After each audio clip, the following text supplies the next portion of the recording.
So I'm curious to hear what your description of the River's Edge studio is. We've had so many colorful descriptions of guests coming in, and the thing that strikes me is this is the best possible use of this room. In like 999 universes out of 1,000, someone is being held captive here. I mean, it's just about that. I think I could lay down nails on the wall. And as you said, the sound is muffled, so I don't think anyone could hear me scream. This is basically like a makeshift prison cell, living its best possible life. This is literally a closet, actually. I'm looking at hangers hanging up on a rod. And I smell mothballs. I've been in a closet a long time. I'm hoping to come out at some point. It's about 130 degrees in this little closet that we're in right now. Wait, just let me just paint a picture to anybody that is not actually here. So I send a message on Facebook saying, "Hey, I'm here." I walk up the front door, and the next thing I see is a head that's not quite entirely in the window, prying open the window blinds and saying, "Oh, hi, yeah, come around to the back." I don't see a face. I don't see a body. And then, so I go around to the back, okay, and I'm met at the door with a smiling, beautiful young lady, so that's awesome. The under construction studios, that's what you should call it. And compared to DVE, I mean, this is paradise, right, in the River's Edge studio? You would be surprised. I don't mean to badmouth, but anyone who is in there will. DVE, is in terms of the product, it is outstanding, platinum class. Mm-hmm. The studio has not been upgraded since the DVE playlist was relevant. It really has. The microphones are probably 20 years old. It's if you want to listen into the show, like waiting in the kitchen, it's on a dented boombox, from a Circuit City, probably a good 20 years ago. The product, perfect. The facilities, so-so. I feel pretty at home. Let's just say that.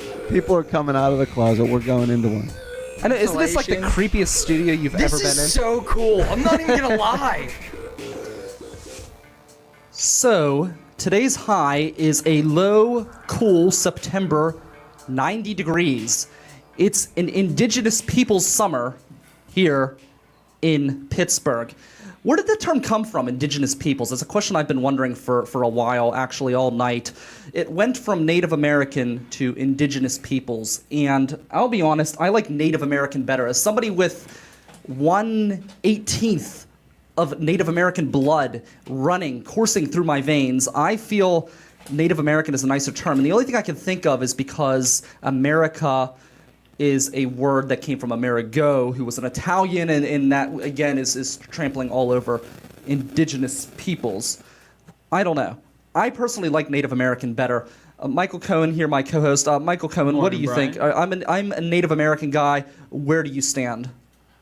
I think the logic for indigenous peoples is pretty clear, because especially on North America, you've also got folks living up in Canada and Mexico. I don't like it at all. As somebody who has a very little bit of that blood in my veins. To me, it sounds almost like backwater. It doesn't sound like Native American seems almost more prestigious in my eyes. Just the term itself, Native American. It sounds like, this is your place. Fair enough. That's just what is the breakdown on 1/18th? I don't know. I just know my grandmother was 1/16th or something. I'm just guessing. I'm throwing a number out there. I don't know. Basically, I have a little bit of the blood in me, so I feel like I can speak to the issue. Okay. So today it is September. It is the 25th. It is just a few days away from the Pod Party on International Podcast Day. That is going to be at 6 p.m. at Panza Gallery at Sedgwick Street. Today is a podcasting episode. I'm Brian Crawford. That's Michael Cohen. You're listening to the River's Edge Radio Network, Pittsburgh's voice for local music, found at riversedgepgh.com. You can hit us up on Twitter at RiverTalkPGH, or you can message us on the Facebook Live feed or at riversedgepgh.com/live. Today, the question is, how did you discover podcasting, and what is your best podcasting experience? We open today's show with a montage of people ripping apart the original River's Edge studio, which was in the closet attic of my house.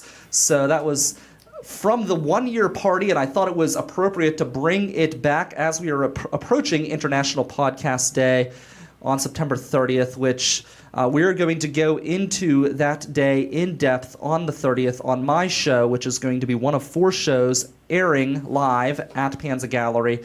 On my show, we are going to break down the history, the true. We're going to talk to Dave Lee, who is the co-founder of International Podcast Day, on today's program. But Saturday, you'll hear the real story as to how International Podcast Day came to be and what it means for the world, and how the River's Edge and how I in particular shaped the world of podcasting.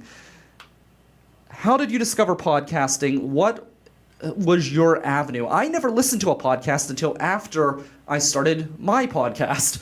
So that's my route. I remember going into it and I had a very negative opinion, a negative view of podcasting, and that opinion has morphed and shifted over the years, and now I'm at a point where I basically just load a bunch of podcasts to my phone and binge on them overnight while I'm working my mindless overnight job.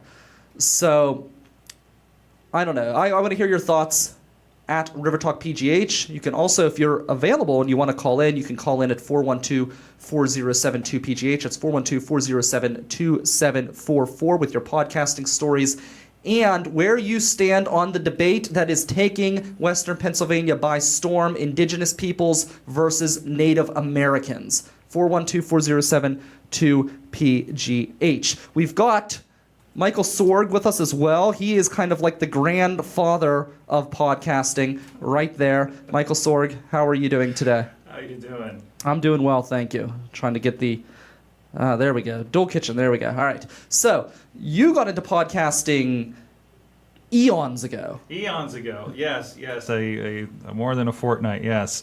How many years? You've been podcasting for how many years? We are coming up, actually, I guess I can start saying it this way. We are coming up on our 12th anniversary of the Wrestling Mayhem show. Oh, wow. So 12-ish years. Started in 2006. I kind of had we were already doing streaming radio. So you started with streaming radio. You did not start with podcasting. No. Okay. It was streaming radio. Was it 24 hours or was it 24 hours music that we did not pay for? And this is around 2004, 2005. Doing a lot of stuff around music at the time. And to a point where I'm like, well, I don't like how everybody else is doing this. Is how I do a lot of things. I don't like how everybody else is doing this, so I'm going to do it myself. And it turns into I have a dedicated computer sitting in my townhouse on Comcast Internet. And if you know anything about the internet in 2005, I could sustain a hot 12 listeners simultaneously before things started crashing down. And we were doing live shows. I had people that logged into my server from California, really kind of a proto version of what we're doing podcasting and the wrestling stuff now. And then I followed Leo Laporte, who, again, he still does radio, guys. The tech guy, syndicated across the nation. But I knew him from Tech TV, the Screensavers. I was really, big into that. And then, of course, they got bought by Comcast. So everybody left. Killed the tech side of the station. And I kept following all these guys because I'm like, well, they were really interesting on the show. Including Pittsburgh's own Alex Lindsay that does a lot of stuff. This is Michael Sorg of Sorgatron Media. Yes, of course. And it was like, and he starts this podcast with all of his friends they used to do the show on Tech TV with. And I'm just like, and I'm listening to this and learning about the technology, and I'm like, this actually could apply. And so the 12 max listeners that have to be there at the time, now you've created something that's on demand. It's now accessible to anybody 24/7. We're doing the same stuff, talking about, wrestling at the time. Had a friend where I'm like, we're talking wrestling at parties where everybody else is drinking at these college parties. We're just like sitting in the kitchen BSing about whatever John Cena's doing or whatever at the time, right? And we're like, and that's the Wrestling Mayhem show. The Wrestling Mayhem show. That started. That's what turned into the Wrestling Mayhem show. I'm like, come in my studio, let's do a thing. He started bringing people over, and 12 years later, it's we're doing a lot of business around it, you know, and it's kind of the center of everything between that and the video production and the social media. So that's funny because that's kind of how, in many ways, this network started. I was doing college radio.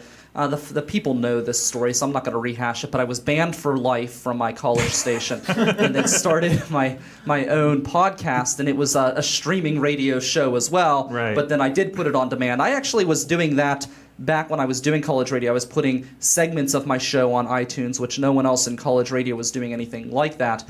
And so I kind of took that model and used it for my streaming show, but it was never supposed to be a radio network, and it just developed through meeting my business partners and everything else into what it is today. Isn't that the greatest thing? Because I mean, you know, there's movies and stuff about pirate radio, right? And you know. And that's what I feel like, you know, the Leo Laporte did. He went and he was in TV, he says, well, TV doesn't want me anymore, and he went and created his own $1 million studio and has a big company in Petaluma, California, you know, not in San Francisco. I visited the studio. Thank you, in-laws, for moving an hour away from their studios near San Francisco. But you know, it's really cool. There's this, you know, kind of the internet is perpetuating that entrepreneur spirit, and it's like, well, I don't like how you did it, so I'm just going to go do it my way over here and let's see what works. You know, you're doing it here with River's Edge. I'm doing it on my end, my own way with Sorgatron Media. There are friends of ours that have their own podcast networks in this city. You know, off my head, I think there's 4 of us that are, I think, significant networks in the city. Sure. You know, and every one of us, I think, has a story of we didn't like how something worked. We had this idea that nobody listened to, and let's go do it ourselves. For me, the attraction of podcasting was that, you know, and probably the thing that you hated about podcasting, like, was the rough, unpolished nature of it. The fact that 2 guys can get on a microphone and just, you know, hash out and talk for a while. It depends on the podcast. So, exactly, but so there are some people, you can bring people on and have a conversation, and it can be entertaining if you're a good host. I got into this argument actually the other day with somebody else involved in the network, and I said talk radio or podcasting, whichever direction you want to go, is always about the host. It's never about the guest. And he's arguing with me, oh no, you got to bring in the good guest, and that can make a good show. And I said, if you're a good host, you can make a boring guest interesting. Yeah. But if you need a guest to prop you up as a host, then you're not a very good host. Absolutely. So, and that goes to podcasting as well. And there are podcasts where it can be those 2 people having a conversation, but if the host is good at what he does, it's going to be an interesting and engaging conversation. And you can even bring in people who have probably no interest in what you're talking about. I look at, to go back to TV, even though I rarely ever watch TV, we were talking about that before we came on air. I don't watch TV, but one of the shows I was really into was Top Gear. And I have no interest in cars at all. Like, I like to go look at them. I'll go to a car show. But other than that, I really don't care how a car's made up. I don't care about any of that. But those 3 guys were really entertaining and really fun to watch. So I watched Top Gear all the time. I remember driving out to Aliquippa for the new episodes because we had Top Gear parties for a while out that way. So... But again, no interest in cars, but they're entertaining enough that I was willing to drive all the way out there to, actually, was it Aliquippa? I don't know where it is. Out past Coriopolis to go watch. And we kind of had a similar thing going on with us. And I would, you know, if you go back and listen to the first few episodes, I listened to like an interview from like 2009 we did with a guy that's now on Impact Wrestling. And by the name of DJ Z, he's had many names. And I'm just like, you know, we had him on earlier this year again to kind of check in with him. And I listen back and I'm just like, man, I am sorry for our interview in 2009. We were not great back then, you know. But we've been at it and we've persisted, right? And I think that's it. It gives an opportunity for people who are like, oh, I think I want to get in front of the microphone, to either get into it or not and learn. And you know, I have no radio. You have actual radio experience. College, yeah, I was on KHB. Yeah, and a few other, I mean that's a little more like, you know, than I got on the microphone, decided to start talking every week, and here we are, right? And I think that, you know, but that's an opportunity, and I think that's really cool. The things and the stories and the people you meet through these things, you know, and podcasting is not about, you know, of course we're all people with businesses and networks, and we're trying to do a bigger thing here. But you can just get on and talk about sports with your buddy, and the whole thing is, if it entertains you guys, you'll find other people that are entertained by the way you talk about things. And that's our approach for the wrestling and the technology. We try not to talk about the way everybody else talks about pro wrestling and technology. Awesome Cast, of course, here on the network, the Technology Show and Wrestling Mayhem Show, and it's all spin-offs. You know, I have, again, other friends in the industry that do great wrestling shows and you know, big and kind of, you know, professional, and they have contacts with the WWE and everything like that, but it's not the way I like to talk about wrestling. And I like to think that the listeners that latch onto what we do, while a smaller fan base, are really into the way we talk about wrestling and are fans of the wrestling versus how he presents his show. And so we're like not competitors. We're just, you know, I like this sports talk show versus this sports talk show, more or less. Exactly. And you've been into podcasting for so long. I have to ask the question, Mike, did you coin the term? Podcasting? No, yes. no. I just wonder, because you've been in it like before it was even a thing. I guess you were into podcasting, I think, like before Blog Talk Radio was a thing. I remember Blog Talk. I remember Talk Shoe, and that was my first attempt at talk radio, and my God, what a disaster that was! Because there were a lot of disasters. I want to bring in John here. We have John McIntire of KDKA, and John, I have a question for you. Radio, okay. Radio. Yes. Radio. My first venture into on radio. The radio. Yes. Sorry, didn't mean to interrupt, Pocahontas. Go ahead. Blog Talk Radio. I went on as I think I was in high school at the time, or just out of high school, and I thought, man, I'm going to go in, I have a few topics, and all of these people are going to call in, and I'll interact with them. How'd that work Not out? the way radio works, huh? No, it was a discovery episode, and then I was upset, and I took some time off, and then I went back into it in college radio, and at that point, you have to be super prepared and have all of this information ahead of time and backup stories and prepare for people to bail on you and everything else. But I notice you're being very professional. You could say any word you want to right now, right? You could say the F word. Yeah. And yet you're acting as if you're almost on terrestrial radio, being sort of respectful and not I'm old school. evil. I know. I am old Which is school fine. when it comes to that. Actually, even this whole video concept, we've got Michael here, and he is the one that introduced me to video. So again, right? I was pulled into podcasting kicking and screaming. So I was a radio guy, and even when I started my own podcast, I did it live, and we used a different service than we use now. And then it went to podcast form. And people kept talking about video, and I'm like, I don't want anything to do with video. No, not my thing. And then I saw the way he does video, and I thought, wow, that's actually interesting. It's not just a camera in a big, wide room watching a bunch of people sit there and talk. He's got close-ups, and he's got names, and he's got different angles, and it was really, really cool. And I thought, well, maybe that's something I can get into. So we did, and it's been really cool. And I want to point out, that's not an original idea. I got that from, again, I'm taking a lot of my cues from like the Leo Laporte thing out in California, and I model a lot of what I do off of that. Just, he's talking about technology, I guess we are now, but still, like that whole idea, I was like, okay, he's done this with, obviously he has a little more access to money and everything like that. What can I do for like my duct tape studio in my basement? Yeah. Right? And that's, and you see, as you've been doing here, it's not expensive to do. It just takes a little bit of know-how, a little bit and that incremental upgrade, like podcasting. We start on PC mics, then we move to, I think I'm actually going to get a mic that plugs into an XLR board and everything, and so I started out with that, actually. Yeah. Because coming from college radio to this, I was so used to having, physical pots and things like that to work a board, and I'm like, there's no way I can do this without an actual soundboard where I can physically control what I'm doing, and that's what I wanted. So right off from the bat, and it was funny because to show you how this network grew and how truly grassroots this was.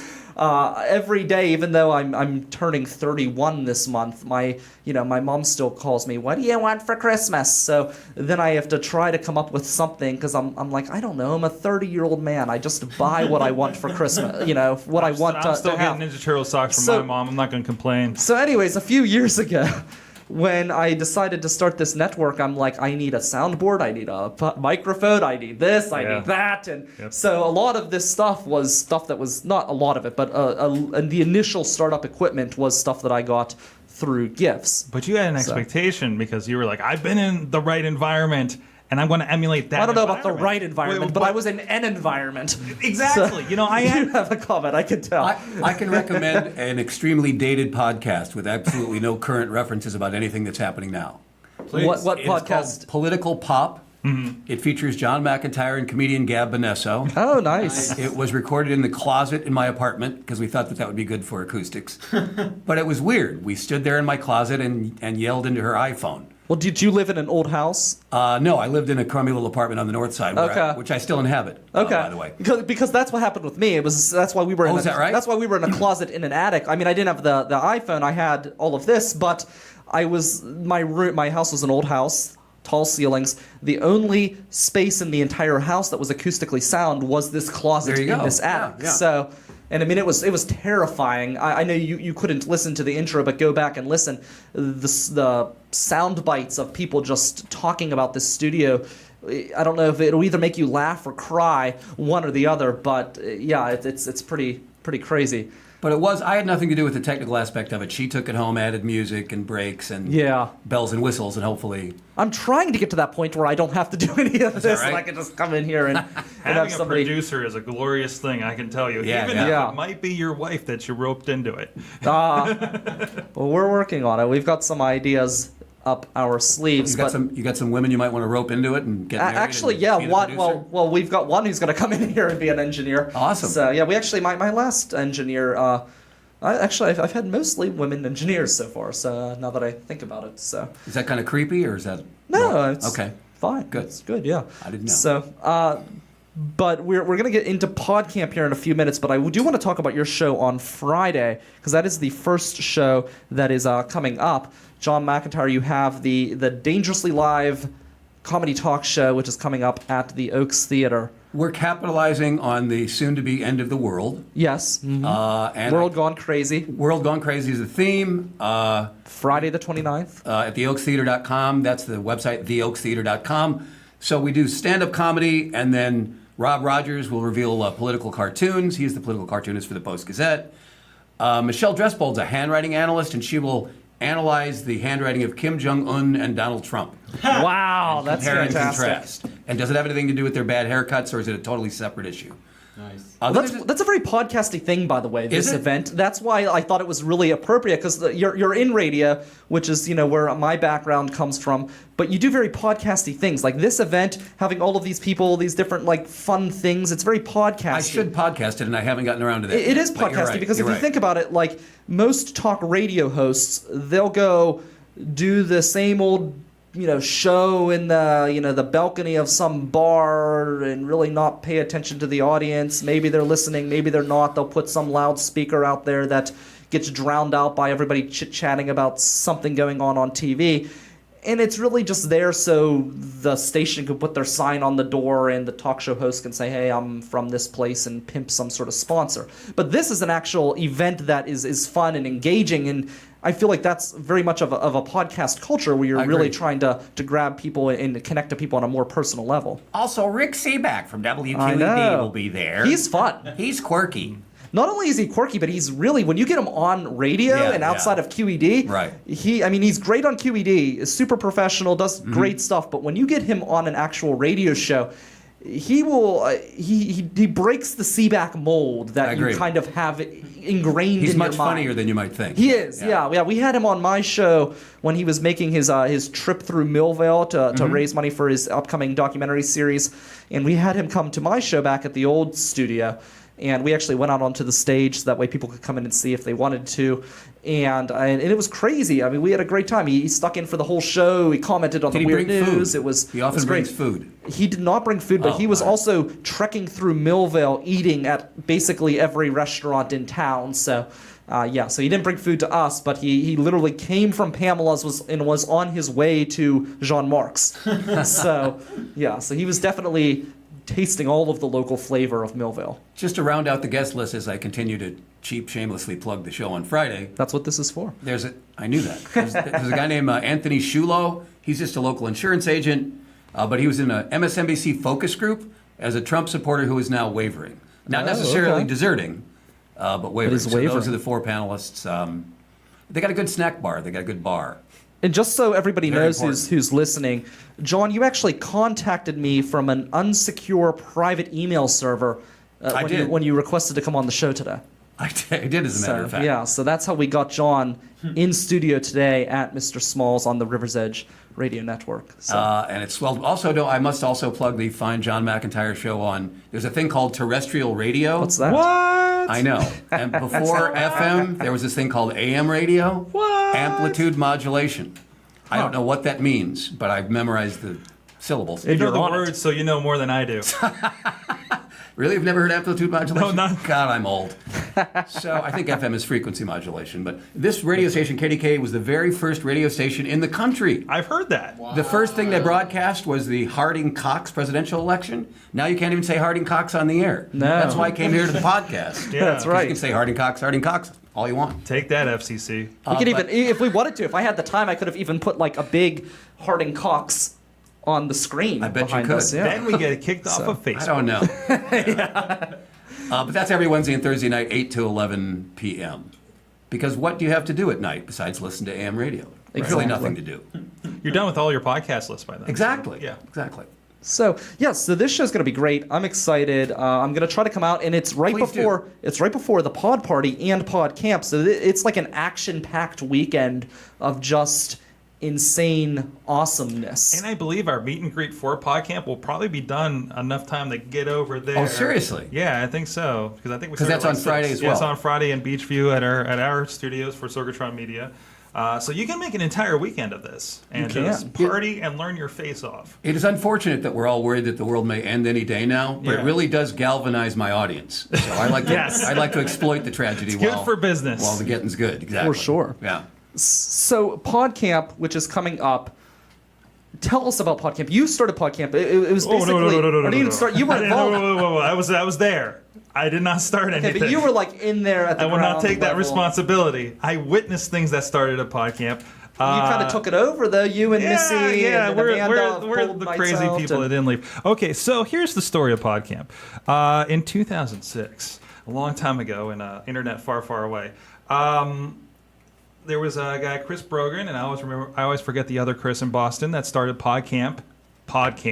Right? This idea of an unconference, law 2 feet. If you don't like it, you can walk out. There's several sessions at a time, 3 to 5 to more sometimes, depending on what it is. And they did this event, and a friend of mine, Justin Kanacki, who I was working with in a really cruddy video job at the time, went. And he's, for those who don't know, he's another, kind of in front of the trend guy. He was the guy who did Something to Be Desired, which is one of the early web series before there was a YouTube, right? And he went to this thing and he's like, I think I'm going to do it here. In like 2 months, he put together PodCamp Pittsburgh. I think it was the first PodCamp out of Boston, and now maybe the last PodCamp out of anywhere, 12 years later. And did it down at Pittsburgh Filmmakers. It's since been to the Art Institute of Pittsburgh. Now we're at Point Park University, who are really big. Of course, anytime I run into anybody in any media, that's 10 years out of school, it's probably from Point Park University lately. Went there. We had a Wrestling Mayhem show. We talked about it, I was just hooked on this stuff and things I witnessed. This again met Alex Lindsay, Pittsburgh original, that a guy that came up through radio. He's got a famous story of starting sweeping floors, and then I think he was the music director at some radio station, to working on the pod race scene in 3D from episode 1, looking at your Star Wars box set on the wall, to being a part of the Leo Laporte's Twit network and Mac Break Weekly and Pixel Cores and now streaming for the White House, at least the former administration, and the Vatican, amongst other things. I take a lot of my cues. He's a guy that I followed for a while. He's a guy that said a statement in 2009 when I hated my job and a recession was happening that made me quit my job within 2 years and create an action plan. It was about, people need to realize that this is a service economy and we need to make our own jobs. But that's a whole other story. But I was sitting in a session about green screen.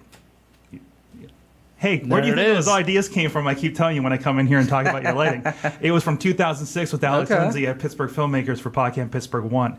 And I'm sitting there, and there was a young girl there named Justine, who, within the year had a problem with her phone bill on her first iPhone and took a video of it, and now everybody knows her as iJustine, and she's super famous. Yeah, wow. I actually once interviewed her on the radio. Really? Wow. How about that? I had several chances to work with her.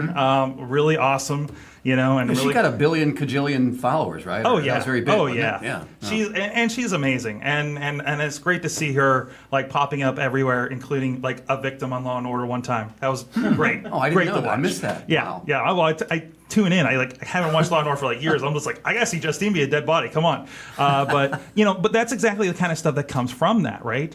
And that's how many people you jack off. Famously just telling a story last week on his podcast about like, the Sorgs were the ones that talked to me, and I was a crazy old guy that wanted a blog, and now here's you jag off, and everybody knows what that is. So you have your roots in your jag off as well. I guess so. Okay. He's blaming me for it, so there you go. I guess I'll take that one. But but that looks at the exactly kind of thing. It's just a bunch of people gathering, and I always say, I got really mad at a friend of mine because he's like, I'm not going to learn anything. I'm just like, listen, I've been doing this for 12 years. I'm going to go on Sunday. Oh yeah. Or Saturday and Sunday, and I'm going to even if you.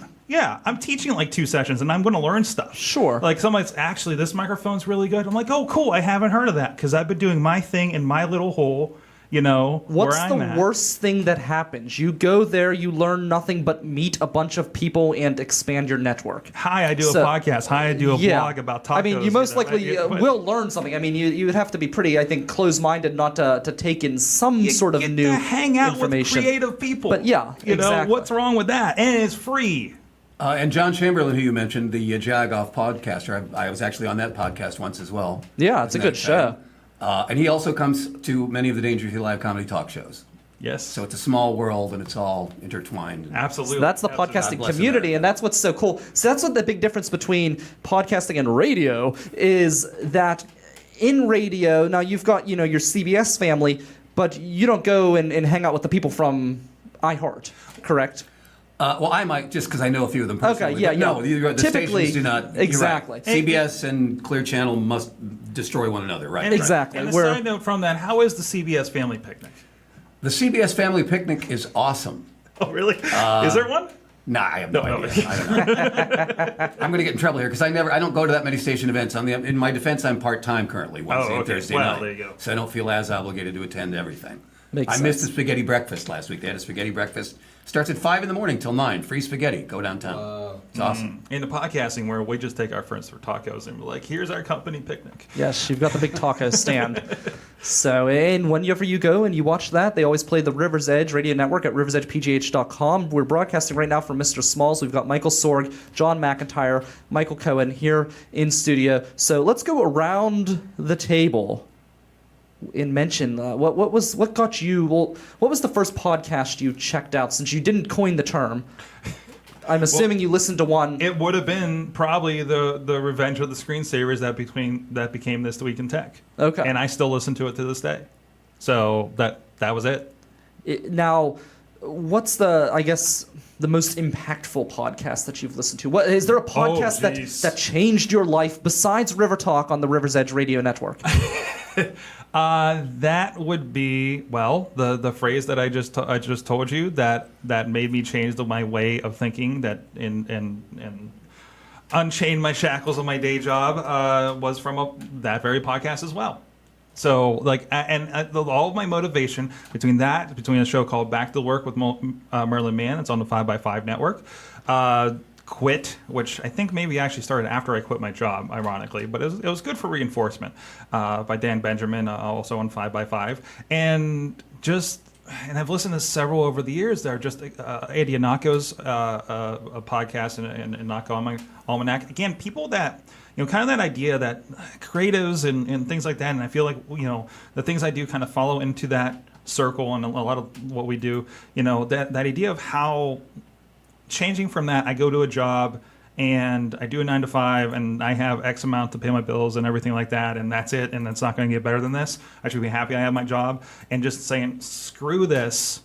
I want to make something. I'm going to have to probably make a lot of different somethings to make ends meet, but damn it, I'm going to have fun doing it. And I'm looking at these people, like these are the people that I not idolize, but like look up to and forward to. Like, okay, this is how they kind of go about things. I see this guy that writes for the Chicago Sun-Times, Andy Ihnatko, and then he has this podcast, and he does this thing, and he works on this thing. I was like, so I'm starting to see like that shape form, you know. So it's just kind of like a look into the way other people do things, especially creative. Nerdist podcast, really good. Because which one? Nerdist with okay. Chris Hardwick. Because Yeah. again, a lot of that conversation, that same kind of inspirational conversation. Hey, his book is basically just a motivational book for geeks. So, you know, just that idea of, you know, looking at how people do things and not just, oh, that's a great interview with that actor or comedians that I really enjoy. It's like, no, listen to their story. Pay attention to their story. And see which lessons you learn from that you can apply to your life. Mm-hmm. Now, damn it, I sound like a motivational speaker now. This is why I got to go to PodCamp this PodCamp weekend Pittsburgh, if you want and I'll probably inspired. say something just like that. So, but I really believe in it. I really do believe in it, you know. And it's been the most life-changing stuff for me is to pay attention to those and act on those things. Very cool. John, do you listen to any podcasts? I've listened to a few of the Mark Maron podcasts. Naturally, I listen to the River's Edge podcast. Maron is fantastic. Yes. And he puts everybody at ease, and somehow they just start saying stuff they would never say normally, at least I think. But I actually was, I thought we did some good work when I did that political pop podcast, which, believe it or not, I just Googled it just to see, and it's still on iTunes. Nice. Amazingly. But after like a half a dozen times sitting around talking into an iPhone in a closet, I just got the feeling that nobody gave a shit. You know, like... whatever, political pop. It takes a long time but you to guys, this feels so much more. You guys got microphones, you got a studio, you got a desk. If I had a setup like this, I would feel like, okay, this is something, and we can grow this. Yeah, it was just you know being what? in the closet. That, it makes a so to big, speak, yeah, it does make a big impact. I mean, we did actually have a second show that broadcasted out of my closet attic studio, but yeah, so we did have two before we moved. Yeah, we came out of the closet and we went to. Millville Studios. Yes. That was actually our marketing. I don't want to be the one. That was our marketing ploy when we moved to Millville Studios, as we're coming out of the closet. I think, you know, more I think of it, I think so many podcasts have a air quotes coming out of the closet moment here, whereas like, yeah, I was doing a thing with this limited thing in this little space, and now it's like, boom, here we are. But let me ask you guys, because people say to me, you also ought to do a podcast. And after I check with my radio station to make sure that's okay, then I'm always hit a brick wall.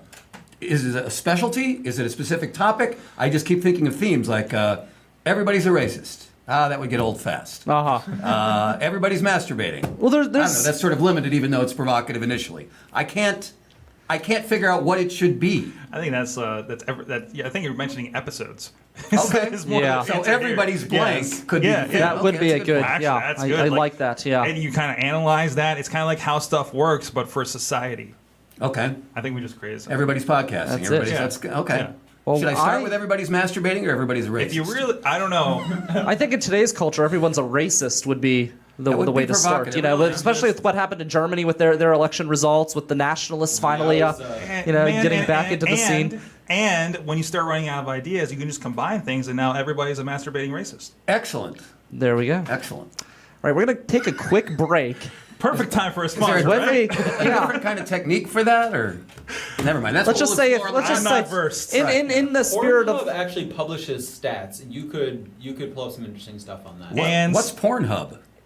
Oh, buddy. We're gonna have a conversation after this. In the spirit of racism, all I know about is radio. That's all I know. In the spirit of racism, if you go to a white supremacist rally downtown, you get injured, and something terrible happens to you, make sure your future is set. Make sure your plans are in place. Make sure that you have Hahn Funeral Home, the only family-owned funeral home. It specializes in green burials on your list. Make sure your future is prepared and go to the good people of Hahn's. We're going to take a quick break, and when we come back, we're going to bring in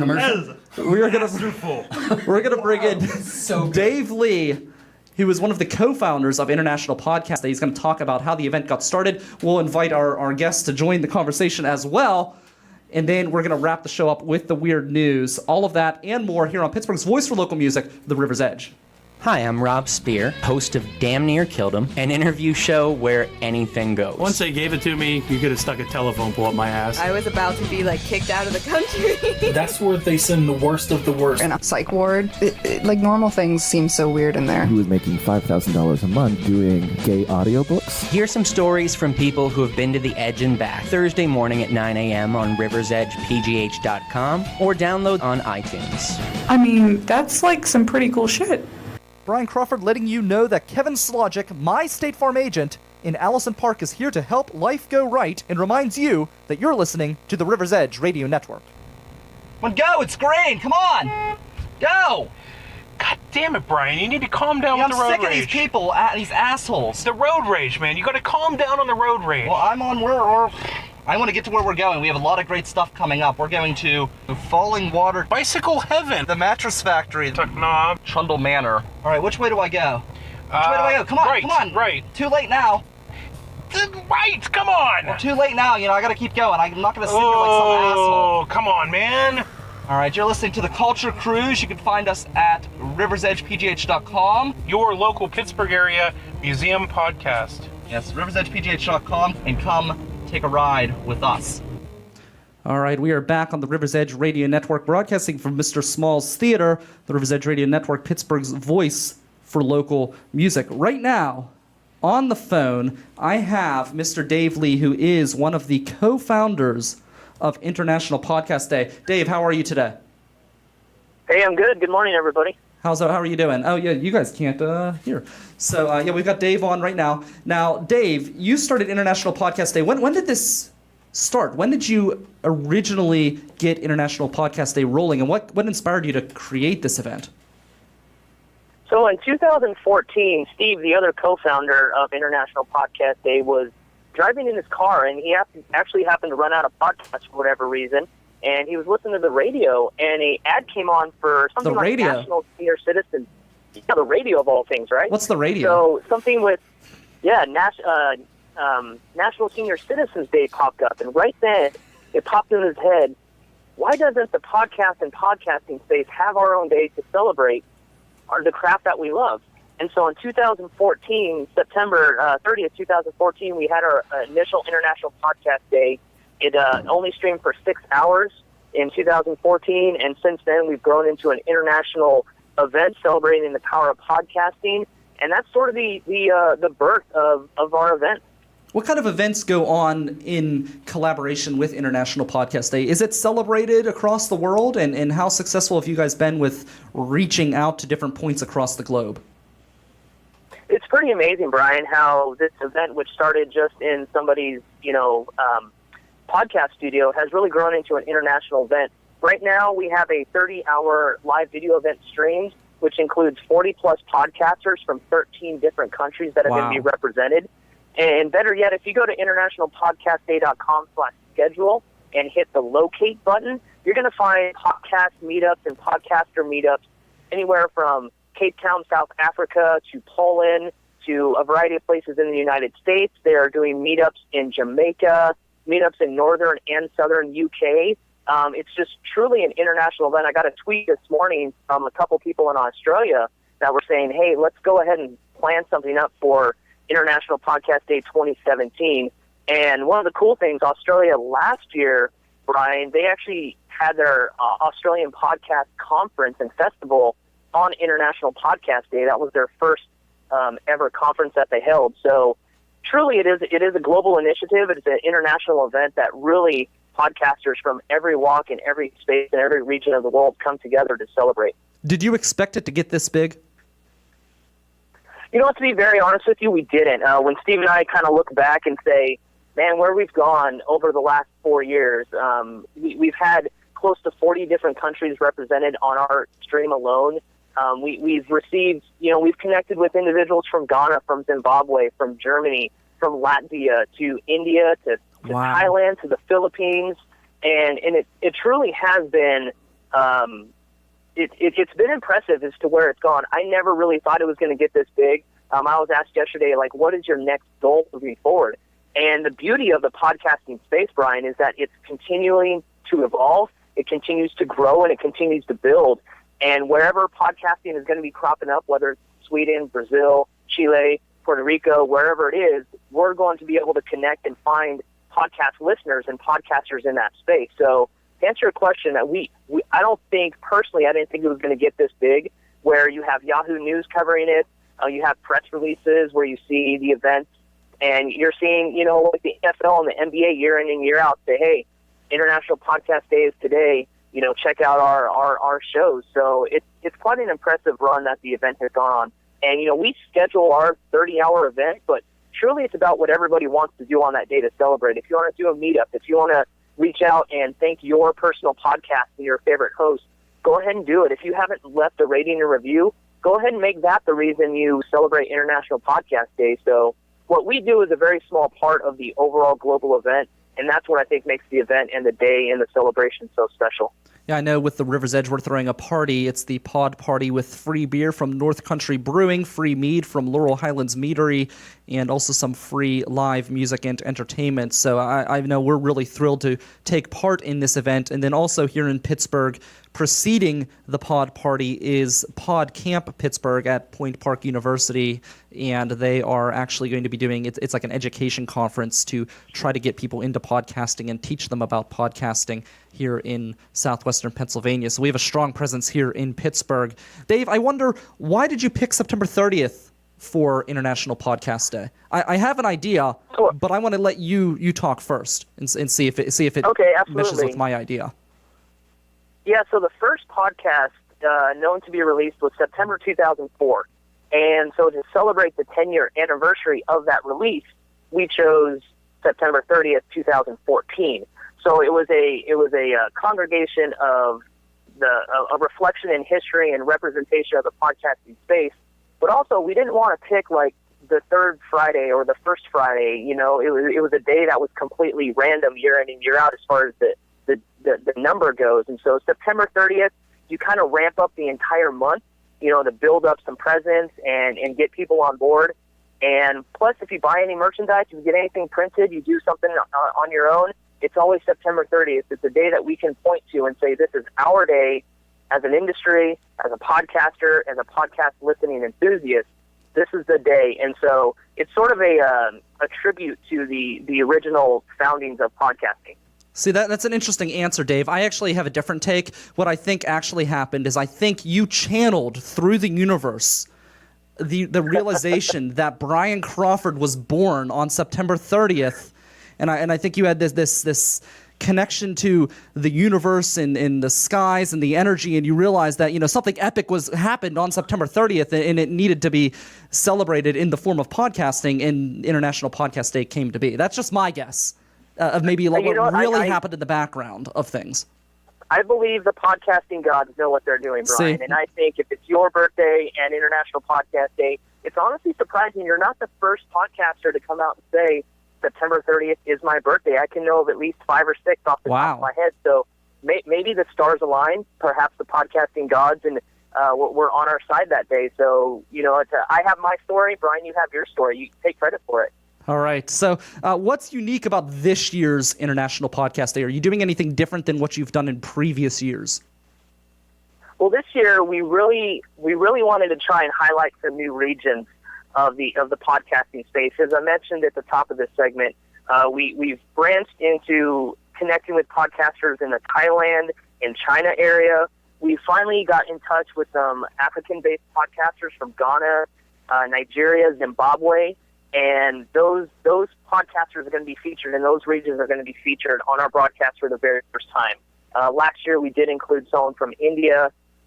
This year, I forgot to mention South Africa. We're going to have them on as well. So what different year in and year out, we always try and focus on a new region. The United Kingdom, Australia, the United States, those are all growing and continue to grow and be the dominant presence in the podcasting space. So our idea is to highlight the smaller regions of the globe and really share their message. Particularly the guys and women from South Africa are going to be talking about podcasting to a developing audience. And our female podcaster from Ghana is going to be talking about the African woman owning our narrative through podcasting. And then I'm really excited for the Philippines, Isa Perez. She's going to be talking about how she started her own podcast to Facebook Live in a third world country. Wow. And so these are sort of the topics that you get to hear about that you otherwise wouldn't hear at, say a podcast conference. You're not necessarily going to see a tweet online, or you're not going to see them, perhaps in your podcast feed. And so as you go through our list in the schedule, it's something different. Zimbabwe is, Larry, he's going to be talking about starting a podcast in an environment that didn't care for one. And that's a very unique perspective that I don't have, that Brian, you don't have, and many of our friends and fellow podcasters don't have. And so by highlighting those specific podcasters in those specific regions, you broaden your understanding of the podcasting space, and you open up some more avenues of communication as well. So that's what's a little bit unique this year. It's always intriguing to go around and comb the internet and try and find these great independent podcasters that have, great messages, great stories, and some great history behind them. And year in and year out, specifically this year, I think we've done a really good job of doing that.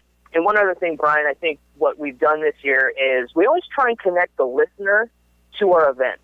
And I think too often in our podcasting space, it's podcasters helping podcasters. And I think this year we've done really well. We have Adele from Podcast Brunch Club that is going to be talking about converting your audience into a community, really talking about those community listener bases and those meetups that you can do as podcast listeners. And we have Ariella from here in the United States. She's going to be talking about the best friends are the friends who listen to podcasts, and she is founder of Earbuds Collective, and she actually is not even a podcaster, and she is joining our event to talk about listener-based communities, newsletter, and approaches to curating playlists. And so that's one thing we focused on this year as well, is really getting the podcast listener involved with the event, encouraging them to get out there, share their message, evangelize what podcasts mean to them. And so those are a couple of the main points we're sticking to this year, and it's different from years past. That's incredible. I look forward to following everything, and in addition to adding what we can here with the River's Edge with the Pod Party on September 30th, 6 p.m. at Panza Gallery. If you want to check out more information, you could do so at internationalpodcastday.com, and you can also use the hashtag International Podcast Day on Twitter and Facebook to follow what everyone's doing across the globe. Dave, thank you so much. I appreciate your time, and I look forward to seeing what you guys have this year and in the future. Absolutely, Brian. Hey, have fun with your pod party. I'm looking forward to it. Thank you. That's Dave Lee. I'm Brian Crawford. You're listening to The River's Edge. Michael, you are somebody who is. Are you listen to one podcast? I know. I listen to a couple podcasts. Yeah. Okay. So the big one that you always mention on the show. What's the name of that? Girl. Yes. So what I love Keith and the Girl. About that show brings you in? Why is that your favorite? I'm a comic. I'm a comic nerd. They have every comic who's gone through New York at some point in the last 12 years has been on their show, basically. So if you want an interview with whoever your favorite comic is, be it like Doug Stanhope or someone more underground, you can always find it. It's a very casual, laid back, but also very professional kind of atmosphere, and they go deep too. Like right now, one of the hosts just stopped drinking. And so they're focusing on like AA and stuff like that a lot. I think they mix the personal but also stay within the theme of comedy really well. Now, would you say that's the podcast that maybe has impacted you or influenced you the most? Obviously, The River's Edge. You're here every week, I mean, so I discovered podcasting pretty late. As did I. Really. Yeah. Through Radiolab, I found A Note to Self, which was the first podcast that I listened to regularly. And that's like a tech podcast done by WNYC that I really like. And then my housemate, who I live with now, was an avid listener of Keith and the Girl. And then my first interaction with podcasting was I was in New York hanging out with some of those folks. And a guest got sick for the Hot Mess Comedy Hour, who is on the Keith and the Girl podcast, and I was on that. And then shortly thereafter, you invited me to come guest spot here sometimes, and now I co-host a show. Yeah, so it's interesting. With me, I really got into Well, everybody watches YouTube videos to figure things out, and to be quite honest, half this network is run based on me looking at YouTube videos to figure out how to do random shit like green screen or edit a damn file or something, learning how to do all of that stuff. It's kind of awesome to be in a world where you can teach yourself how to do really complicated things by watching like middle school kids explain it. Yeah. On a cheap webcam, but it's true, and that seems to be the way the world is working. But the neat thing about podcasting is you kind of can get some of those types of podcasts as well, where you can learn and educate yourself. And the one that I really have fallen in love with, and probably the one that's impacted me the most, is Startup by Gimlet, which I have learned so much about. Starting a business, getting a business going. I would have had no clue how to do anything because I never started a business or anything quite like this. And it's really, that's what I think is kind of interesting about podcasting, is you have some of these interesting shows where you can learn so much. And it's cool because you've got like really, really great talk radio shows like John McIntire's show where you can get a lot of good information, but there's also a lot of stuff on the radio where it's, like Rush Limbaugh, where he tells you not to leave Florida during a hurricane because it's a hoax. So you get a big mix of things in talk radio, and you do in podcasting as well, but I think it's easier to kind of sift through things because you can kind of read the description before you decide whether it's worth listening to. So I don't know. We've got the weird news. I want to roll into that to kind of wrap things up, and then we'll give ourselves another plug for all the great events we have going on. But let's roll the music.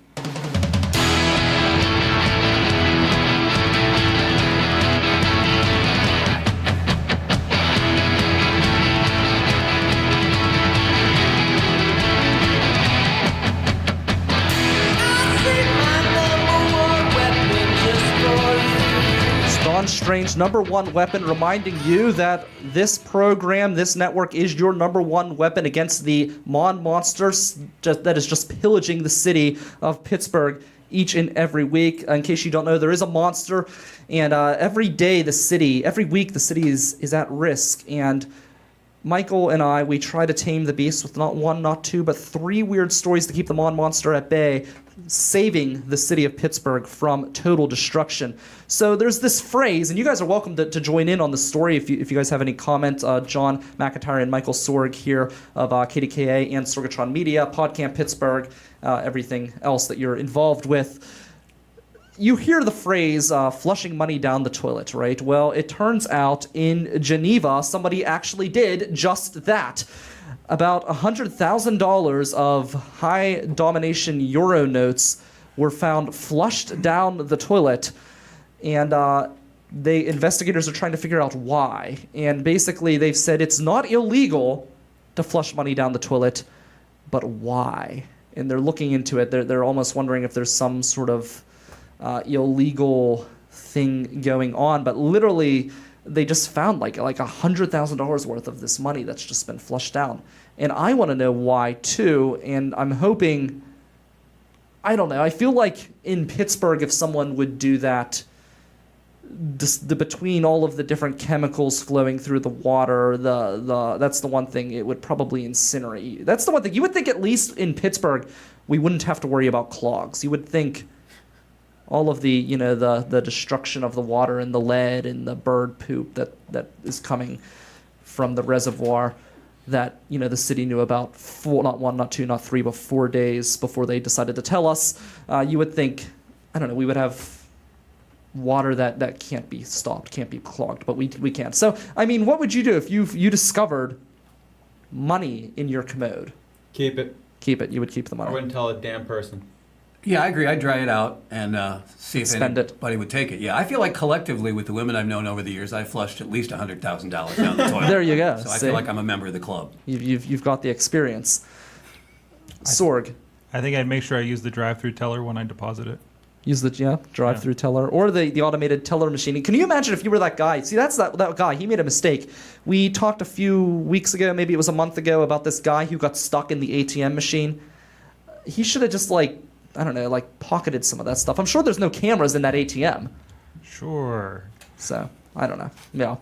You've got a weird story, and then I've got one more. Yeah. So most people, other than Brian apparently, are familiar with the show Broad City. I've never heard of it. What network is it on? Comedy Central. Okay. But I mean, who watches TV? Watching I don't TV have cable. is like listening to radio. Anyway, it's fine. You watch it on YouTube or you pirate it somewhere, and it's okay.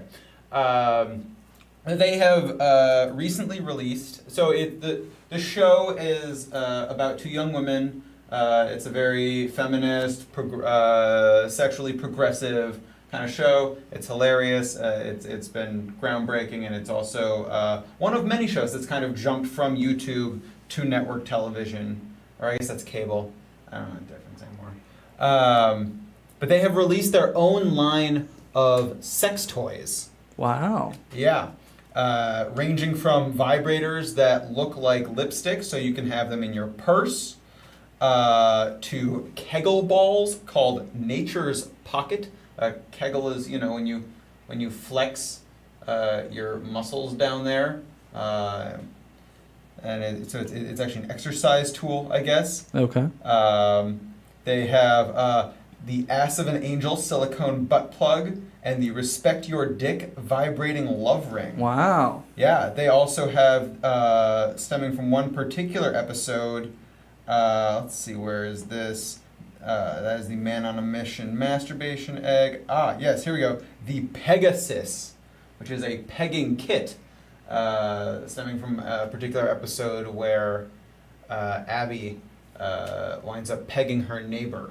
It's interesting that you say this because somebody literally just the other day, I was in this musicians group. Yes. And they just, I guess, were messaging random people in this musicians group and clearly not investigating what they do at all, or else they would know that I'm not a musician. But they messaged me, and they were offering studio time, I guess cheap studio time, and they're trying to raise money for something or whatever. But in the same pitch, he offered me porn. Huh. And yeah, so it kind of just reminds me of that. And I was kind of, I told him, I'm like, well, I'm not a musician. And I said, I don't, have you checked out my network at all? We're not a porn network, we're a podcast network. I mean, I guess we could get into it. We've got the high def cameras. Get the right people in here. Maybe we can get a sponsor or something. Is there a Pittsburgh porn site? Not that I know of. Like, I don't know. Focuses on Pittsburgh people. I feel like that's more of an Ohio thing. I was driving through Ohio. Pittsburgh is not a sexy city. We're a great people, but it is nationally known for being not New York, if you know what I mean. Well, we were driving through Ohio the one day, and we had the Siri out. This is back when I had the iPhone, and that was back when like Siri was a new thing, or at least new to all of us because we were too poor to buy the iPhone when it first came out. So I finally got an iPhone. We're driving through Ohio, and I'm just asking Siri random questions, just for fun. And we asked her for a brothel. And she actually pointed out an escort service across the state line into Ohio. So that's where your porn network is. Wow. There you go. You've got the brothel right there to make it happen. See, I told you, startup. It's that, entrepreneurial podcast. You can learn how to start a business, Michael. Move across state lines, and you could probably buy both of our networks with the money that you will make from that business. Things I'm never gonna do. Things you're never Start going to a do. brothel. Speaking of entrepreneurial spirit, I did check in. Yin's Hub is available for the .com on GoDaddy. So it's available. Okay, it's available. site, So yeah, if you yeah. want to start that, Yin's Hub. I mean, you just like some Pornhub. Yeah. Pornhub, but with Permani sandwiches. Yeah. There we Like go. instead of the pizza delivery guy, there's like Permani's. Like, hey, I get to see like the porn thing. Like this woman, like or man, I guess. That would you taking a big chunk out of a Permani sandwich. Would Maybe you like coleslaw dribbling down the cheek? It's like that Carl's Jr. commercial, but with like coleslaw and Permani sandwich. Permani's. I know you have a great marketing company already, but we have some ideas for you. Yeah, I have someone eating fries off of someone else, right? We put fries on everything. It's so bizarre. I do a bit where I have Rick Seaback narrate a documentary called Everybody's Masturbating. Because a friend of mine actually complained that people are so up on Pittsburgh and and she said there's people being left behind. It's like everybody's masturbating. So Seebeck's like, the people in my adopted city hometown of Pittsburgh really like to pleasure themselves. Sometimes we do it in the hall. Sometimes we do it on the mall. Sometimes we do it in the bathroom stall. This man likes to pleasure himself in the Permanis parking lot. Here's the thing, you rub your junk with the coleslaw and the fries, go right over there in the parking lot, they didn't even make you clean it up. It's a done deal. That's fantastic. Anyway, I'll stop now. All of this, which you can find at yinshub.com. Now, enough of until Permanis starts paying, though. We're done with Permanis. We'll never get a dime out of them. That's the thing. Permanis doesn't have to pay for anything. They don't, really. I mean, they get so much free publicity just because they put coleslaw and fries on a sandwich. But before he went down into horrible scandal, I saw Bill Cosby, 7-8 years ago in Pittsburgh, and he said, Permanis sucks. I don't understand why you guys like it, which actually got a big laugh. That's funny. But look what happened to him. Yeah, he's out of commission now. That'll show you. You can tell he's Make fun of Permanis. Beacon of good judgment. Another comic and I, Christopher Scriva, will be debuting an improv duo in November, the Permantifa Brothers. Nice. Yes. See, free publicity. We need to capitalize on that. The three of us, we need to somehow create that brand that everybody just wants to pimp for free at all times. How do we go about getting that energy? Yinshub.com. Yinshub.com. There we go. So, anything else on this story, Michael? Nah, I'm good. No, you're good. All right. So, in that vein, there's actually, this is not the story I was going to go with, but it just kind of works. There is a man who is going around literally touring the country looking for images of penises in everyday life. Kind of like this microphone sticking up, into my face type of a deal. He's got like lamp poles, everything. It's kind of interesting. And it is kind of true. There's a lot of stuff in the world that kind of looks like genitals. Like everywhere. What? I'm sorry. When I went to Michigan for one of my jobs, our friend Dutters, Katie Scarehouse, yes, says you have to go see the Penis Tower. The Penis Tower in Michigan. See, that's like what I mean. North of Detroit, and I'm just like, oh, it's like an hour away. Do I want to do this? And I'm going back to Michigan, and I'm going to completely swing by the Penis Tower. I'm sorry, that just popped in my head. So yeah, you can find like penises everywhere. Yeah, look it up. Like even like we're looking across the way. There's like this railing, and if you look at it, the top of it from this angle almost looks kind of like a head on a shaft. So you can find this stuff anywhere. Now, the story I really wanted to bring into was this dog. There's a dog that has learned the value of money. This dog is not flushing cash down the toilet. There's an actual dog that exists in New York, and the dog steals money from its homeowners, and it hides the money. And when the dog wants a treat, the dog will actually come and pay for it. The dog has learned the value of money. And and the owner is named Casey Cook, and she thought it was funny at first, and then she realized that this dog has really learned that if you want your money back, you need to give it treats. So it will hoard the money. And Michael's got a picture. We'll try to post it in the comments. Yeah, Here, let's see. I just Google imaged Penis Tower, Michigan. And that is the first thing that comes up right there. I can never pronounce the name because it's got Ysplanti. So you could have seen it on the video if you're watching the video. No, sorry, if you're listening at riversedgepgh.com, you can come check it out. It's basically there's a tower. It looks exactly like a penis. It's almost like a lighthouse type of a tower. And somebody was able to take a picture where you can stand at a distance and it looks like the penis is coming up this person's skirt. Is that Dutter's account? Is that? Yeah, is that? Are these four guys who are just not getting laid? Is that why we're? I guess so. Yeah. So, we need to learn. We need to learn this. This dog's tactic. With the money. Maybe we could hoard someone's money. Buy our own penis tower. Buy our own treats.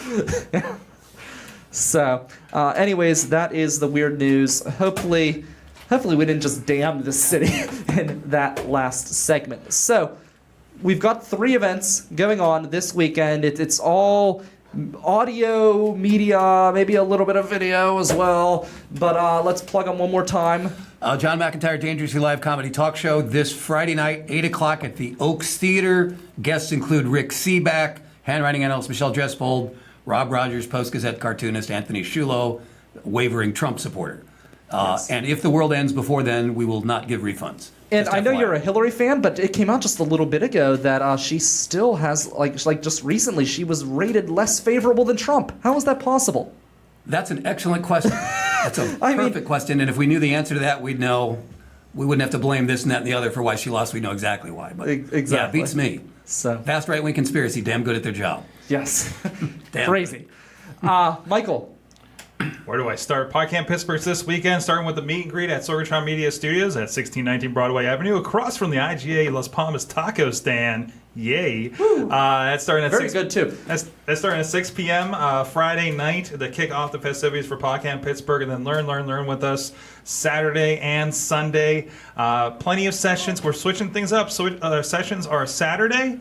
Including your intros to podcasting, blogging, social media, and a lot of great presentations from like motivation around podcasting to finding your voice to the right microphone to promoting yourself online. And then Sunday is actually going to be workshops. Instead of just 2 days of sessions, we're going to do the sessions, and then we're going to apply this stuff on Sunday with you guys around a lot of the technologies and websites and blogs and everything like that. And also, hey, check out everything else I'm doing over at sorgatronmedia.com, including we're talking about professional wrestling, technology with AwesomeCast that plays right here on River Talk. Yes. On River's Edge. And a lot of other things. The Scare House podcast is a part of our network. A lot of comic book podcasts. Bold Pittsburgh, who's also around here, is doing a lot of stuff, including a new sports show if you're into that. And we're experimenting with a lot of things and really just kind of trying to expose Beachview to the world as well while we're at it. Very cool.